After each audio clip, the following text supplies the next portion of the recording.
why would people want to come on this course? uh, um,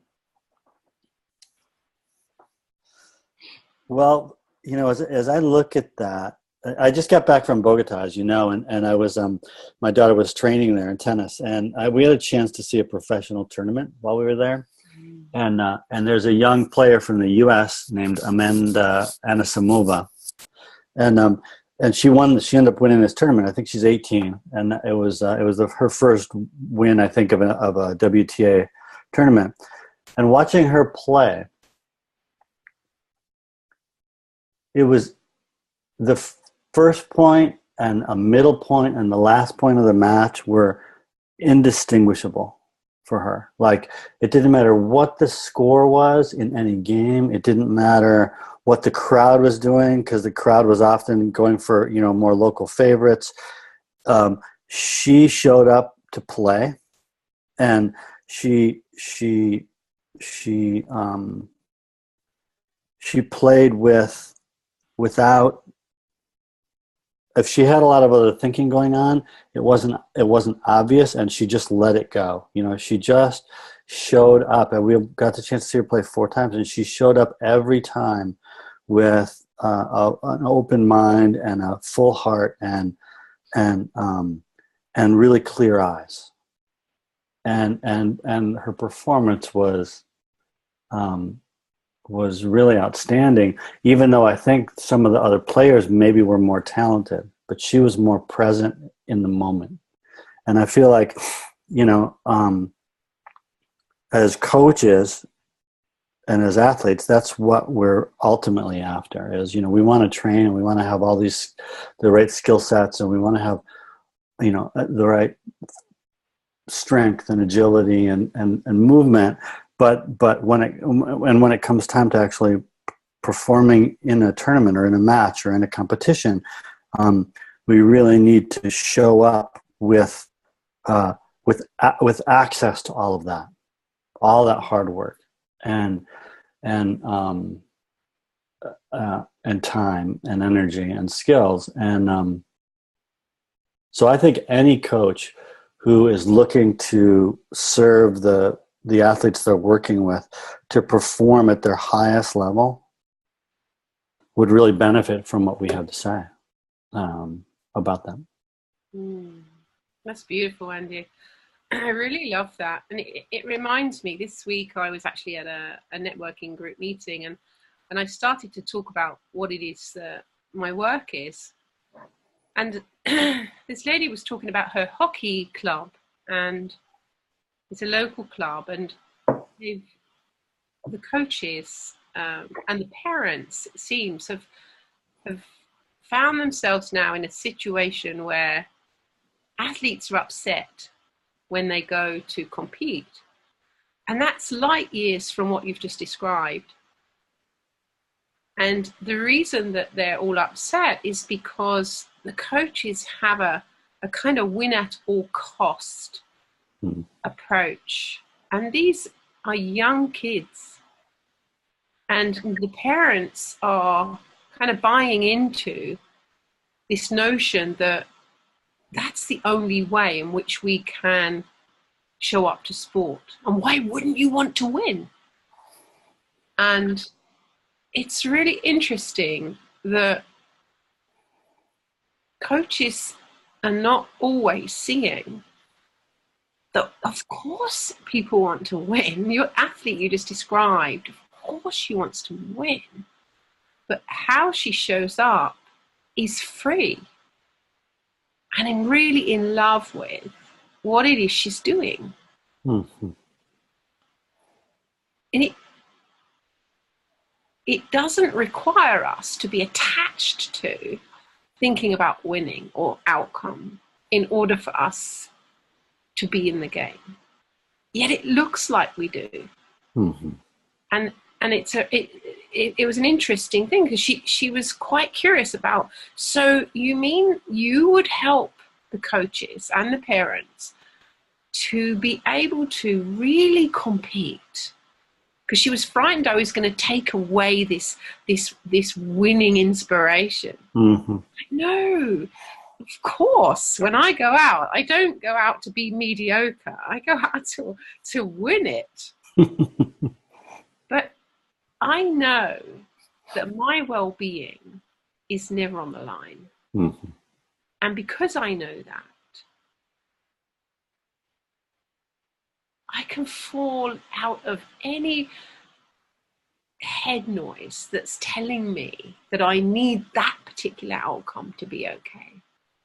And I fall out of that into this love and inspiration, this freedom that you just talked about. And I think you said quiet eyes or something like that. And that's beautiful. It's a really different space in which to show up and compete. Mm-hmm. And that's what this course is about. It's a shift in understanding such that we can be less busy in our minds and more open. I love that you said open to all of that hard work you said, to the skills, to the training, to all that you've experienced. Be open to all of that information and data. To be able to access all of that in the moment requires you to be present to the moment. Mm-hmm.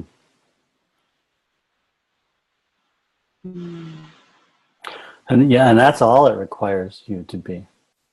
That's what's so amazing about that. And I think yet so often coaches and athletes and parents think there are things that you need to do in order to show up. Rituals, routine, and rituals can be fine. I'm not saying someone shouldn't have them. They're just all these things we try to do are not, they're not necessary in order to show up. The only thing that's really necessary is understanding what we'll be sharing during this series, which is understanding that every moment that we are alive and taking breath, we have access to whatever we need to serve the moment we're in. Whether it's on the court playing, whether it's as a coach helping an athlete, whether it's as a parent, whether it's in any of our other work, and driving a car. And so once people begin to rest in that understanding, once they begin to understand that differently, that there's that the score doesn't determine, doesn't really have anything to say about how I'm feeling right now, that confidence isn't something that is earned. It's not something that's paid for and bought. It's the belief that no matter what happens out here today, I'm okay, and I'm here to play, and let's see what shows up. Like, confidence is knowing that some days you play great and some days you don't, but you're really fortunate to be able to be playing the game. And when you play like that, with that kind of freedom, the quality just goes up, the enjoyment goes up, the quality of practice goes up, the everything, everything, your learning curve is much steeper, because there's not all the distractions of, should things be different than they are right now? This isn't right. I'm down. This isn't right. Well, those are all illusions that people don't understand are illusions, because the vast majority of people in this field still believe in those. They don't understand that there's something operating behind all of that. When you start to pay attention to that, it's far more significant. And the results are just, they're also much more significant. Yeah, I was when I was in Bogota and my daughter was training there. It was this wonderful small academy run by a woman, former WTA player from Colombia, and her name is Karen Castiblanco. And there were kids of various ages there, some very young kids, and there was one very young player, and his father was one of these fathers who he wants what's best for his kid, and what's best for his kid is winning. You know what I mean? Like, he loves tennis. This kid loves, I don't know how old he is. He's 9 or something. He loves tennis. Maybe he's 10. And he's good. And certainly for his age, he's quite good. So, I found myself sort of trying to innocently and quietly sort of talk the father down a little bit, like to just help him see that winning is a special. I mean, at any age, it's a little bit irrelevant. But at 9, what I was trying to help him see is that his son's love for the game and love for the sport and love for training and love for just being with friends and sort of showing up and seeing what happens and the unknown and all the reasons why sport is so beautiful, that love is kind of the direction that I would encourage his dad to look in and really set an example of, because his son's already really distracted with winning and ranking and things that actually take you out of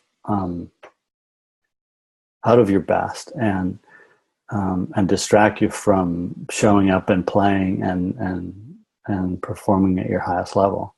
So it's just fascinating to see how innocently really caring people, coaches, parents, athletes, how we all get distracted at times from what is ultimately most important.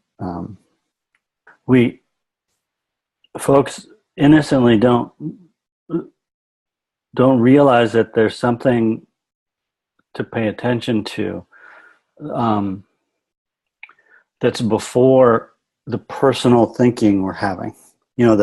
This moment of thought about like my performance or my pay grade or my trajectory or my there's all this thinking we do constantly, which is fine. That's what we do. We can't help it. We think. As long as we're alive, we think.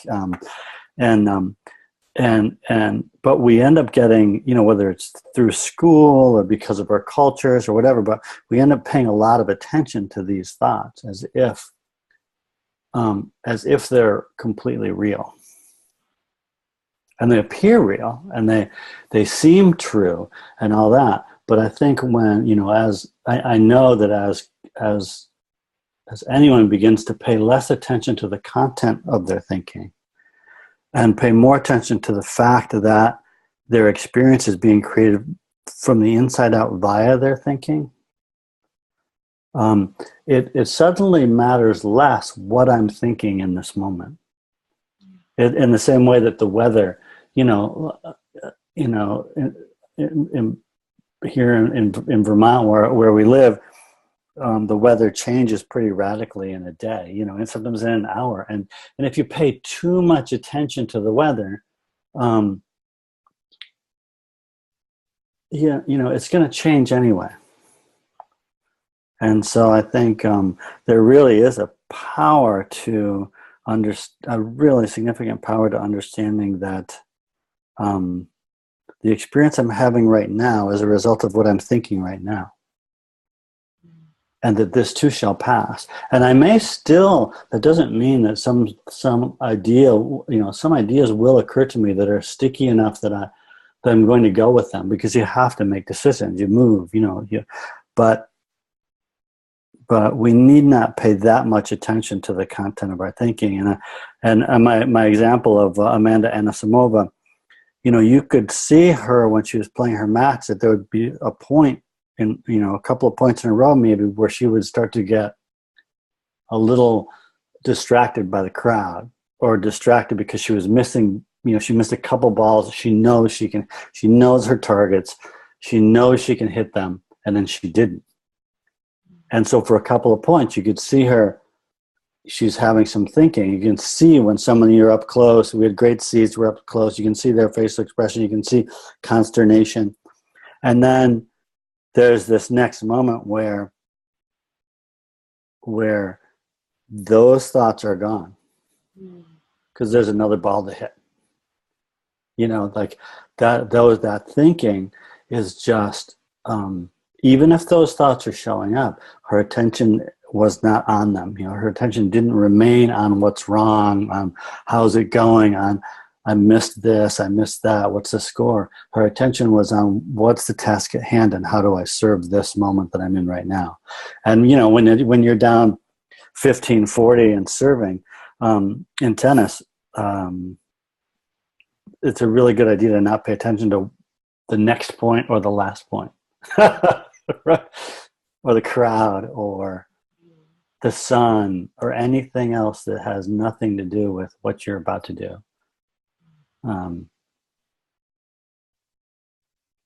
So I think the more anyone understands that, the easier it gets to find solutions to problems that previously evaded us, that previously stymied us, or to find grace in really what appear to be really challenging circumstances, to find poise in what people consider like big matches or big moments, right? And they're just moments. They can look big in retrospect. They can look big, in the future. But in fact, it's one more ball to hit. It's one more pass to make. It's one more chance when you sit down with an athlete, when you pull them out the field for a moment to chat with them, it's one more chance to just help them find more perspective. And that's all it is. And then you'll see what happens.